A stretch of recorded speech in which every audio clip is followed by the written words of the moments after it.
La doncella de hierro.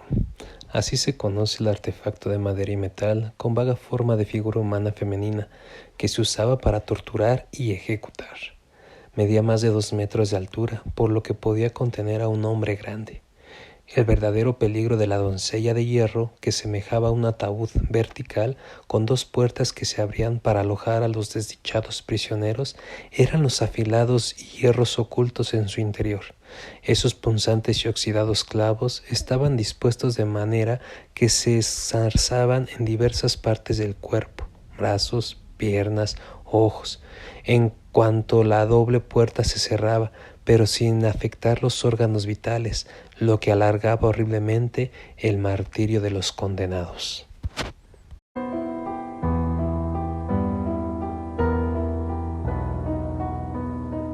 La sierra es un instrumento de tortura y ejecución.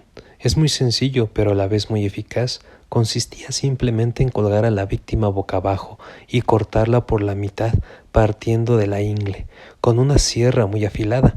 El reo siente todo el proceso hasta que la sierra avanza un poco más del ombligo. En ese momento la víctima muere.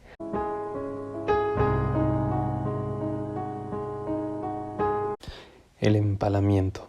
Una enorme estaca perforaba y atravesaba el cuerpo de un extremo al otro. Se solía perforar al sentenciado por el ano hasta que la estaca salía por la boca. Normalmente en este proceso se solía morir, pero se daban casos en los que sobrevivía el sufrimiento durante casi un día. El empalamiento siempre se realizaba en público y solía dejar el cadáver a la intemperie para alimentar los animales carroñeros y servir como escarmiento para el resto de la población.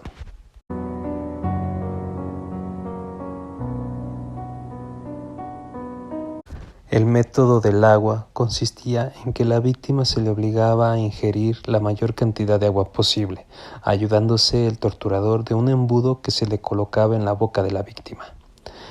En estas sesiones se les hacía tragar aproximadamente unos 10 litros, provocando una terrible sensación de ahogo, produciéndose en la mayoría de las ocasiones la explosión del estómago.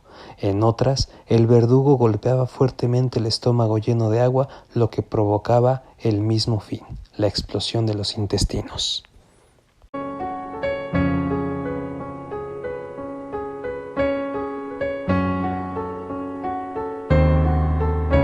En la cuna de Judas se obligaba a la víctima a sentarse sobre una cuña de metal extremadamente afilada, el peso del cuerpo unido al de las cadenas y bolas pesadas que se le unían a los tobillos causaban que se fuera clavando el metal en el cuerpo hasta que causaba la muerte, normalmente por desangramiento, aunque en algunos casos si el cuerpo se torcía podía incluso amputar una extremidad.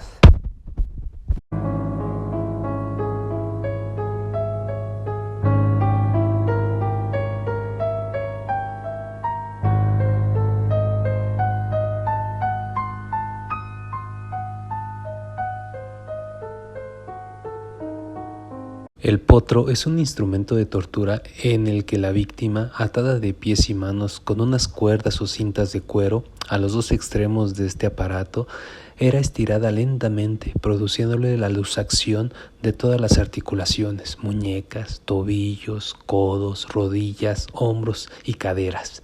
Este método se tiene constancia que se aplicó durante todo el periodo que duró la Santa Inquisición en los países de Francia y Alemania. Si bien ya se conocía desde mucho antes, por supuesto, se utilizaba frecuentemente en las lúgubres mazmorras de castillos, prisiones y palacios de justicia, aunque en ocasiones también se hacía en los sectores públicos para que todo el mundo aprendiera y viera lo que le podía deparar.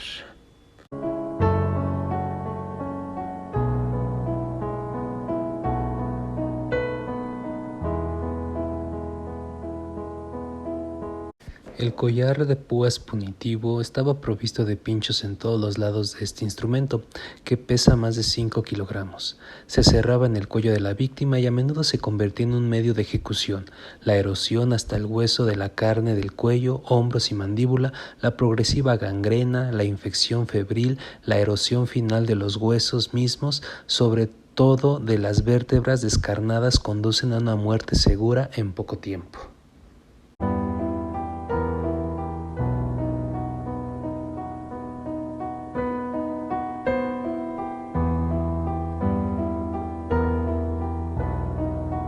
El tormento de la rata sobresalía por su refinamiento. También fue utilizado por la Inquisición, pero su existencia se conoce desde los tiempos de la antigua China. Consistía en colocar una rata sobre el abdomen del torturado, encerrada en una aula abierta por debajo, mientras los verdugos la hacían rabiar con palos ardiendo, de forma que el animal tenía que buscar una salida y a mordiscos abría un túnel en las tripas del condenado, llegando a veces a salir por otro lado del cuerpo. En ocasiones se ponía también esto en la cabeza, lo cual hacía que las ratas escarbaran ahora por la cuenca de los ojos.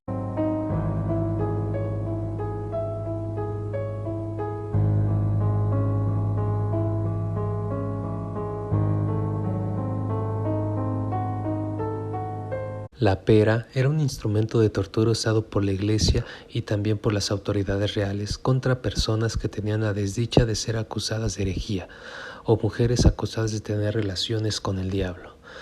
Esta pera se introducía en la vagina o el ano de la víctima y una vez en el interior era expandida al máximo, haciendo girar un tornillo, y no solo producía un dolor inmenso, sino que al ir expandiendo poco a poco el instrumento dentro de la cavidad, llegaba el momento en que los huesos se rompían, lo cual casi siempre ocasionaba la muerte de la víctima por desangrado o por lo menos le provocaba severas hemorragias.